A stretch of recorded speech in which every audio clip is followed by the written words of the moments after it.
എട്ടാം കേന്ദ്ര ശമ്പള കമ്മീഷന്റെ നിബന്ധനകൾക്ക് ഇന്ന് ചേർന്ന കേന്ദ്ര മന്ത്രിസഭാ യോഗം അംഗീകാരം നൽകി. ഇതോടെ രാജ്യത്തെ 50 ലക്ഷത്തിലധികം വരുന്ന കേന്ദ്ര സർക്കാർ ജീവനക്കാരുടെയും 69 ലക്ഷത്തോളം വരുന്ന പെൻഷൻകാരുടെയും ശമ്പളത്തിലും മറ്റ് ആനുകൂല്യങ്ങളിലും മാറ്റം വരും.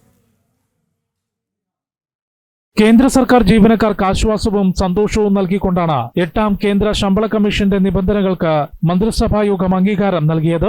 വിവിധ മന്ത്രാലയങ്ങൾ, സംസ്ഥാന സർക്കാരുകൾ, വിദഗ്ധർ, ജീവനക്കാരുടെ പ്രതിനിധികൾ തുടങ്ങിയവരുമായി വിപുലമായ ചർച്ച നടത്തിയ ശേഷമാണ് നിബന്ധനകൾ അംഗീകരിച്ചതെന്ന് മന്ത്രിസഭാ യോഗത്തിന് ശേഷം കേന്ദ്രമന്ത്രി അശ്വിനി വൈഷ്ണവ് അറിയിച്ചു.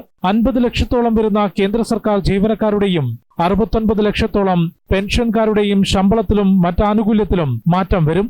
8th पे कमीशन को आज माननीय प्रधानमंत्री जी ने अप्रूव किया।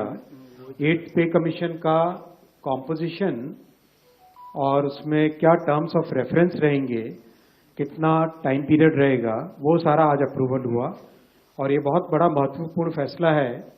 आपको पता है कि अभी हाल ही में जनवरी में ही इन प्रिंसिपल अप्रूवल हुआ था। നിലവിൽ ഏഴാം ശമ്പള കമ്മീഷൻ പ്രകാരം കേന്ദ്ര സർക്കാർ ജീവനക്കാർക്ക് ലഭിക്കുന്ന കുറഞ്ഞ അടിസ്ഥാന ശമ്പളം 18,000 രൂപയും പെൻഷൻകാർക്ക് ലഭിക്കുന്ന കുറഞ്ഞ അടിസ്ഥാന പെൻഷൻ 9,000 രൂപയുമാണ്. 2014 ഫെബ്രുവരിയിൽ രൂപീകരിച്ച ഏഴാം ശമ്പള കമ്മീഷന്റെ ശുപാർശകൾ 2016 ജനുവരി 1 മുതലായിരുന്നു നടപ്പാക്കിയത്. പതിവനുസരിച്ച് എട്ടാം ശമ്പള കമ്മീഷന്റെ ശുപാർശകൾ 2026 ജനുവരി 1 മുതൽ പ്രാബല്യത്തിൽ വരുമെന്നാണ് പ്രതീക്ഷിക്കുന്നത്. ജനം, ഡൽഹി.